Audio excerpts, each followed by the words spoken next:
कर्पूरगौरं करुणावतारं संसारसारं।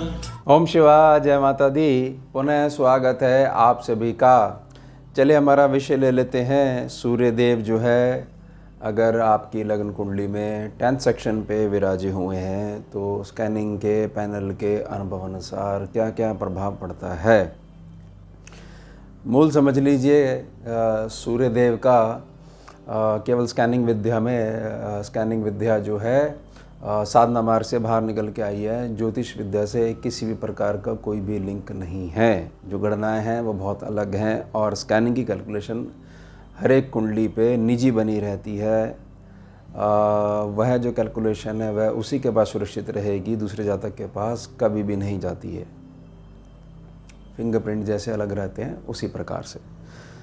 तो मूल समझिए सूर्य देव का। सूर्य देव के पास जो अग्नि की ताकत है, तो सूर्य देव जिस स्थान पर बैठेंगे उस स्थान को अपनी प्रकृति अनुसार जलाएंगे, थोड़ा सा बर्न करेंगे, और जहाँ पर सीधी दृष्टि डालेंगे वहाँ पर अगर अंधकार होगा तो प्रकाश होगा, और प्रकाश अगर पहले से ही वहाँ पर है उस भाव की निजी प्रकृति अनुसार या उससे जुड़े हुए ग्रह हैं उनके अनुसार या गोचरी व्यवस्था के ग्रहों अनुसार, तो प्रकाश जो है और भी ज़्यादा हो जाएगा। प्रकाश बहुत ज़्यादा हो जाएगा और ज़रूरत नहीं है तो भी अति जो है वह बहुत ज़्यादा पीड़ा पहुंचाती है।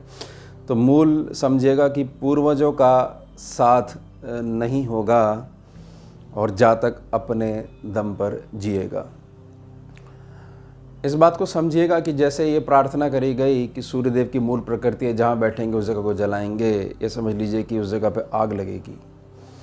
अब सामान्य अवस्था में किसी क्षेत्र पर कोई अप्रिय घटना हो जाए, जैसे अग्नि प्रकट हो जाए, तो अग्नि प्रकट हो रही है तो लाभ तो देगी ही देगी, लेकिन जहाँ पर अग्नि प्रकट हो रही है वो उस एरिया को थोड़ा सा बर्न करेगी ही करेगी।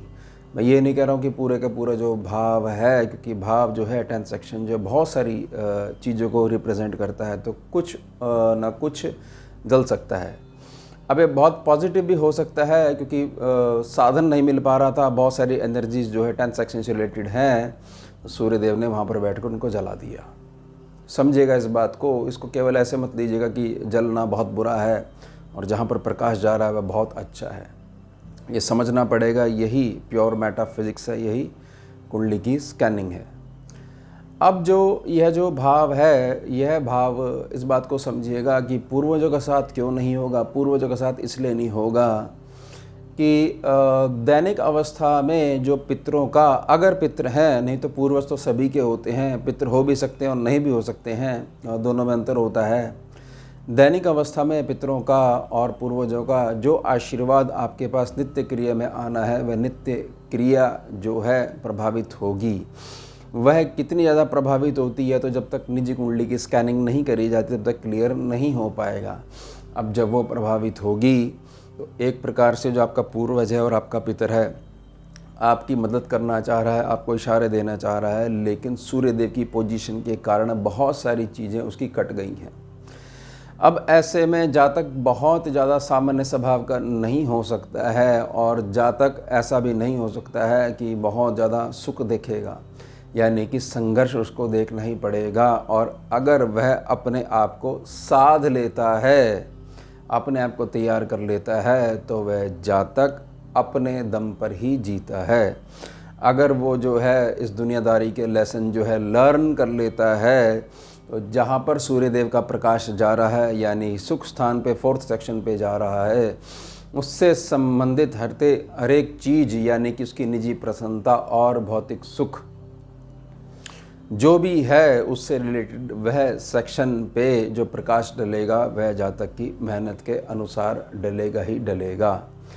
अब हमारे को यह बहुत अच्छे से पता है कि दो मूल प्रभाव बिल्कुल नहीं कटेंगे स्कैनिंग के पैनल के अनुभव अनुसार, कि पूर्वजों का आशीर्वाद जो है वो साथ में नहीं चलेगा या आप तक नहीं पहुंच पाएगा। दैनिक अवस्था में आपके पास नहीं आशीर्वाद आ पाएगा और आपको अपने दम पे जीना है। तो सबसे पहले तो इस बात को समझिएगा कि हमारे को सूर्य के वहाँ पर बैठने से जो भी थोड़ी बहुत क्षति पहुँची है, हमारे को उसको रेमेडी के द्वारा, उपाय के द्वारा समझते हुए रिपेयर करना है। तो सामान्य उपाय क्या रहेगा? सामान्य उपाय यही रहेगा कि आपको अपने दम पे जीना है, यह बिल्कुल सत्य बात है। लेकिन किसी प्रकार से जो एरिया जो है, जो मार्ग जो है वो थोड़ा सा टूट गया है, संपर्क थोड़ा सा टूट गया है।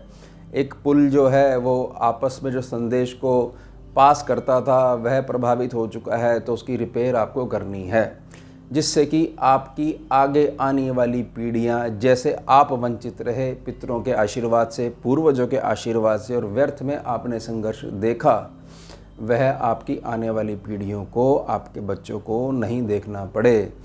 तो उसके लिए सबसे उत्तम साधन है भारतीय देशी गौ माता।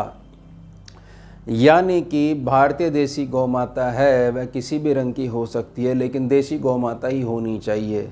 जितनी ज़्यादा उनकी सेवा करी जाएगी, अमावस्या तिथि पर उनको कुछ ना कुछ खाद्य पदार्थ अर्पण करे जाएंगे, जितना उनकी पीठ का स्पर्श करा जाएगा, उनके सानिध्य में रहा जाएगा, उनकी पैरों की जो मिट्टी है वह आप अपने साथ बना के रखोगे, तो 10th सेक्शन में जो क्रियात्मक, जो व्यवहार, जो आशीर्वाद आपके पास आना चाहिए था वह नहीं जो आ पा रहा था, या अब जो है बहुत ज़्यादा आशीर्वाद की ज़रूरत है, लेकिन हमने आज तक कोई भी इस चीज़ को ऐसे इस प्रकार से नहीं देखा है, हमने बहुत ज़्यादा विचार नहीं करा है। तो यहाँ पर यह उपाय जो है, जो भी चीज़ डैमेज हो गई है, अब सूर्य देव का वहाँ पर जो बैठना है वह बदला नहीं जा सकता है, लेकिन आसपास के माहौल को ऐसा बनाया जा सकता है कि सूर्य देव के वहाँ पर बैठने से और वहाँ से सीधी दृष्टि चतुर्थ स्थान पर डालने से हमारे को केवल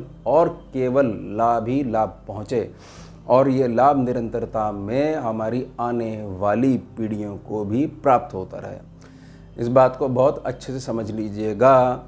सबसे पहले जब तक किसी की भी निजी कुंडली को समझा नहीं जाएगा, तब तक यह बहुत ज़्यादा क्लियर नहीं करा जा सकता, क्योंकि ये तो एक जनरल कैलकुलेशन है। तो इसमें मूल इसका निकाल के हमेशा चलिएगा। अब यह देखना पड़ेगा कि परिस्थिति क्या है और डिविजनल चार्ट्स आपके क्या कहते हैं, आपके घर की ऊर्जा कैसी है, आपका व्यवहार कैसा है, क्योंकि चुनने का, कर्म करने का अधिकार आपके पास है। लेकिन जो ये मैंने आपसे प्रार्थना करी है उपाय के लिए, अगर ये उपाय आप करते हो, आप प्रयोग करते हो, तो इसमें केवल और केवल आपको आशीर्वाद ही मिलेगा। तो इसमें बहुत ज़्यादा आपको सोचने विचारने की ज़रूरत नहीं है। अगर थोड़ी बहुत भी आपको ये कंडीशन लगती है कि 10th सेक्शन में मेरे सूर्य देव बैठे हुए हैं, भगवान सूर्य नारायण बैठे हुए हैं, और कुछ मेरे को इस प्रकार की मुश्किलें आ रही हैं, मैं अपने आप को अकेला खड़ा पाया है मैंने, तो ऐसा मत समझिएगा कि अब आपको कोई ज़रूरत नहीं है, आपका परिवार हो चुका है, बहुत कुछ अच्छा है, लेकिन जो डैमेज है वो हमारे को रिपेयर करना ही करना है। तो ध्यान रखिएगा इस बात का। तो ये हो गया हमारा विषय कि सूर्यदेव अगर 10th सेक्शन पे बैठते हैं तो पूर्वजों का साथ नहीं होता है। कारण समझने की आवश्यकता रहेगी किस कारण से, और व्यक्ति जो बनता है वह अपनी मेहनत से, अपने परिश्रम से और दुनियादारी सीखने के पश्चात ही, अपने पराये का बोध होने के पश्चात ही अपने दम पर बनता है, अपने दम पर जीता है। तो ये हो गया हमारा ये वर्तमान विषय। अब मिलते हैं आपसे अगले भाग में नए विषय के साथ। जुड़िए और जोड़िए। ओम शिवा जय माता। भुजगेन्द्रहारं कर्पूरगौरं करुणावतारं